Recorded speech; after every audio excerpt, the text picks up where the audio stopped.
Wih, apa dia ni? Sedap. Assalamualaikum warahmatullahi wabarakatuh. Alhamdulillah. Ni lah kelulut lah. Tapi kita tak pakai kayu, kita pakai pasu mak. Jadi kita tengok blok dia.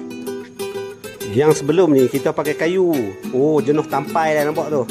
Ni sebab ada kumbang duk tebuk kayu dia tu. Dan mudah reput lah no. Tapi kali ni alhamdulillah kita dah mula pakai pasu. Jom kita tengok. Kita pakai pasu ni, nampak tak ni? Dia tak ada serangga, ada kumbang apa main tebuk no. Kalau pakai kayu dia mudah reput no. Jadi kita pakai pasu dulu ni. Nampak mini lah tengok, sedengkai saiz dia.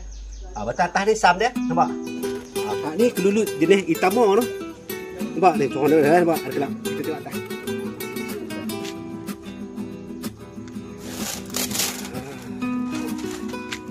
Oh dia ada keluar tu. Nampak tak? Dan kantung-kantung ni lah madu dia duduk apa? Tu dia madu dia. Tu. Tu nampak? Nampak? Tu dia madu dia. Sedap. Ni alat-alat kita pelodar tengok ni. Ni pump dia. Ni botol dia. Nanti kita akan sedut lah ni. Okeylah. Sekarang tu dulu. Bermanfaat. Terima kasih banyak. Assalamualaikum warahmatullahi wabarakatuh.